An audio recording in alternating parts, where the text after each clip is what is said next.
বৈষম্য বিরোধী আন্দোলনে হত্যা চেষ্টা মামলায় গত মে মাসে গ্রেপ্তার হয়ে কারাগারে ছিলেন ঢাকাই সিনেমার জনপ্রিয় অভিনেত্রী নুসরাত ফারিয়া। সে সময় তাকে গ্রেপ্তার করায় শিল্পাঙ্গনের অনেকেই বিস্ময় ও ক্ষোভ প্রকাশ করেছিলেন। এর 2 দিন পরই কারামুক্ত হন ফারিয়া।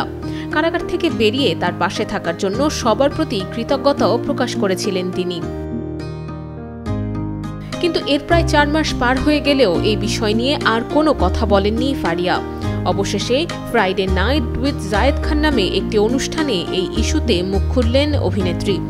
সেখানে গ্রেপ্তার ইস্যুতে নুসরাত ফারিয়া বলেন, এরকম কিছু হবে আশা করিনি, কখনো দুঃস্বপ্নেও ভাবিনি।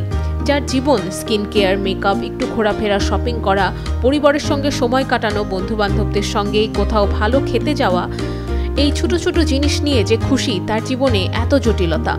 কি করব না করব এগুলো নিয়ে যখন চিন্তা করতে হয়, it makes me really upset. এরপর ফারিয়া বলেন, পরিস্থিতি মানুষকে বড় করে। আমার মনে হয় পুরো ঘটনাতে আমি অবশ্যই মানসিকভাবে বড় হয়েছি এবং ওই গ্রেপ্তারের ঘটনার পর এটা আমার প্রথম সাক্ষাৎকার। আমি কোথাও কথা বলিনি। আমি এখনো কথার জন্য মানসিকভাবে প্রস্তুত নই।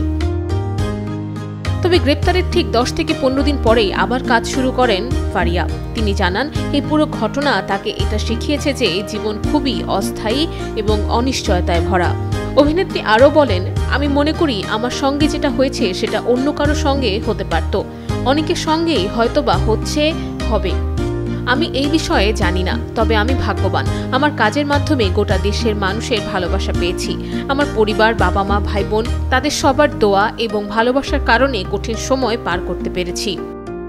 সবশেষে অভিনেত্রী নুসরাত ফারিয়া দর্শক, সাংবাদিক এবং শোবিজ সহকর্মীদের প্রতি কৃতজ্ঞতা প্রকাশ করে বলেন, তার জন্য সবাই একসাথে হয়ে কথা বলেছেন ও কেঁদেছেন, যা তার জীবনের সবচেয়ে বড় অর্জন। Nusrat Ananya, Daily Sun.